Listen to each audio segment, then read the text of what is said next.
Poor girl becomes a maid in the CEO's mansion. Unexpectedly, he falls madly in love with her. The rain poured relentlessly, drenching Clara to the bone as she stood outside the towering iron gates of the Silvercrest mansion. Her fingers clutched a tattered umbrella, barely holding together against the fierce wind. The imposing mansion loomed ahead, its grandeur starkly contrasting with the emptiness in her heart. She took a deep breath, her chest tightening with nerves. Clara had grown up with dreams of becoming an artist, but life had other plans.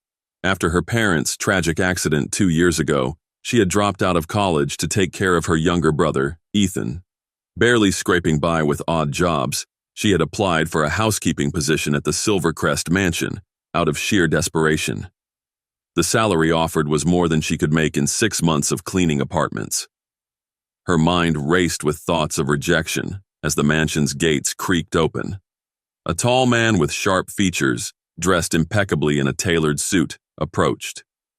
"You must be Clara," he said, his tone clipped but polite. Yes," she stammered, feeling the weight of his scrutinizing gaze. "I'm Mr. Bennett, the head butler. Follow me," he said, turning briskly. Clara hurried to keep up, her worn sneakers squeaking against the pristine marble driveway. As they entered the mansion, Clara couldn't help but gape at the opulence around her. Chandeliers sparkled like constellations, and the air smelled faintly of lavender and polished wood. "You'll start immediately," Mr. Bennett announced, handing her a uniform. "The master of the house values punctuality." "The master?" Clara asked, her voice barely above a whisper. Mr. Bennett's expression hardened. "Mr. Alexander Knight, the CEO of Knight Enterprises. He's particular. Don't overstep." Clara nodded, her stomach twisting with anxiety. She changed into the uniform, its crisp fabric foreign against her skin. The hours blurred as she dusted, scrubbed, and polished every corner of the sprawling mansion. Despite the exhausting work, she couldn't help but feel a strange sense of accomplishment. Clara was arranging a vase of fresh lilies in the grand foyer when she heard footsteps.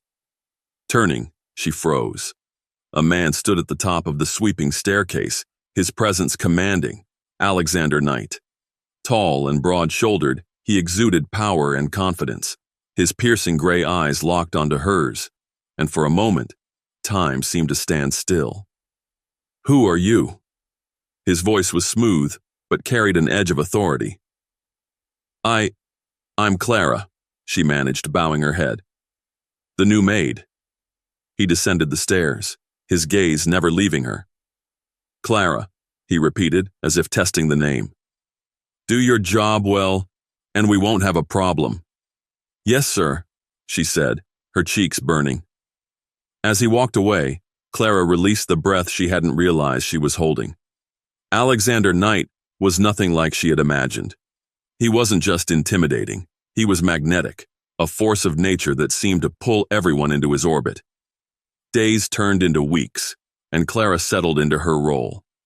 Though she rarely interacted with Alexander, their encounters were charged with unspoken tension. She noticed the way his gaze lingered on her when he thought she wasn't looking, and how he'd occasionally ask about her well-being in a tone that almost felt gentle. One evening, Clara found herself in the library dusting the shelves. The room was lined with books from floor to ceiling, a sanctuary of knowledge and mystery.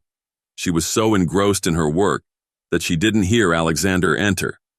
"You read?" he asked, startling her.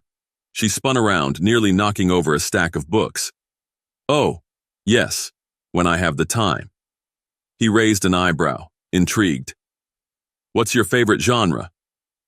"I love classic literature," she admitted, her voice shy. "Jane Austen, Charles Dickens." Alexander's lips curved into a rare smile. "A romantic at heart. Interesting." Clara's cheeks flushed. "It's not just the romance. It's the way they capture human emotion, the struggles and triumphs." For the first time, Alexander saw beyond the uniform. Clara wasn't just a maid. She was intelligent, passionate, and resilient. Their conversation continued, and by the end, Alexander found himself wanting to know more about her. Not everyone in the mansion welcomed Clara's growing bond with Alexander. Elise, Alexander's glamorous and ambitious fiancée, noticed his changing demeanor. She confronted Clara in the kitchen one afternoon, her voice dripping with disdain. "Stay in your place," Elise hissed. "You're nothing but a servant. Don't think for a second you mean anything to him." Clara's hands trembled, but she stood her ground.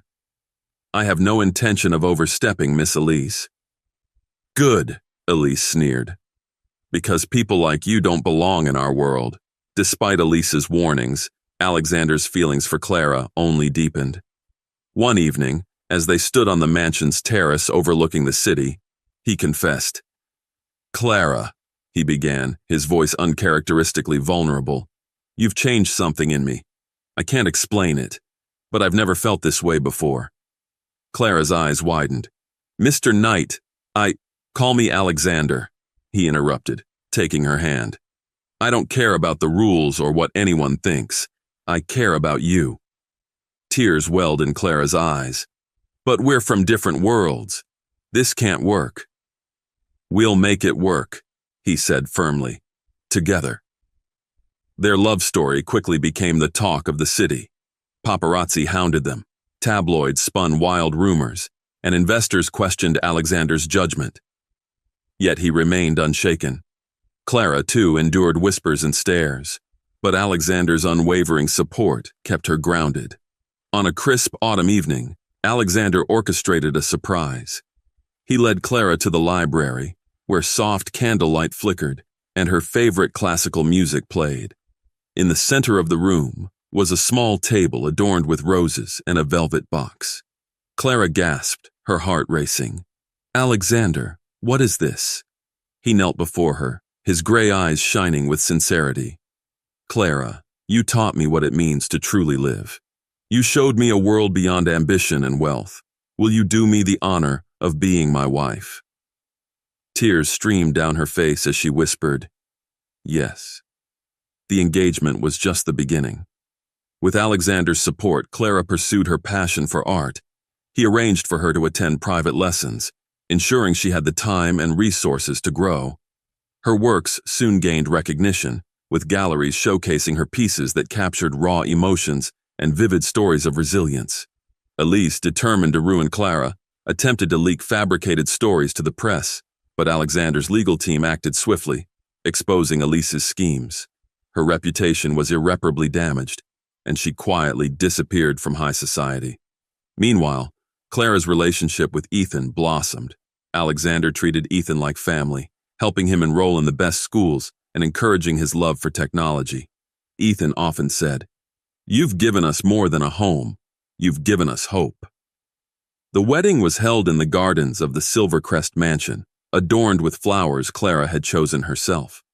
The ceremony was intimate yet elegant, with close friends and family in attendance. Clara's heart swelled as she walked down the aisle, the man she loved waiting for her at the altar. "You look breathtaking," Alexander whispered as she reached him.